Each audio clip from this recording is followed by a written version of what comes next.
हमारे आसपास की वस्तुओं को जानने पर हम देखते हैं कि लगभग हर वस्तु का एक खास आकार होता है। ब्रह्मांड से जहाँ पर ग्रह, तारे, चांद, सूरज आदि विभिन्न आकार की वस्तुएं होती हैं, हमारी पृथ्वी तक हम विभिन्न आकार की वस्तुओं को देखते हैं। यह आकार में आयताकार, वर्गाकार, गोलाकार या बेलनाकार हो सकती है।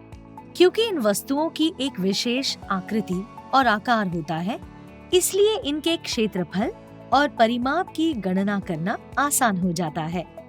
गणित में मेंसुरेशन यानी क्षेत्रमिति 2D और 3D ज्यामितीय आकृतियों की माप है।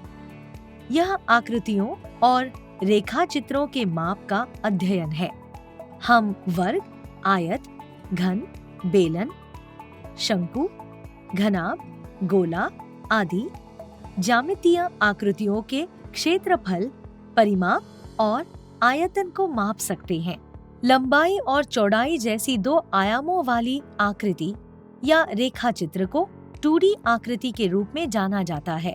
2D आकृतियों के उदाहरण वर्ग, आयत, त्रिभुज, समांतर, चतुर्भुज, समलंब, समचतुर्भुज आदि है। हम 2D आकृतियों का क्षेत्रफल A और परिमाप P के रूप में माप सकते हैं। लंबाई, चौड़ाई और ऊंचाई जैसी 2 से अधिक आयामों वाली आकृति को 3D आकृति के रूप में जाना जाता है। 3D आयामी आकृतियों के उदाहरण हैं घन, घनाभ, गोला, बेलन, शंकु आदि।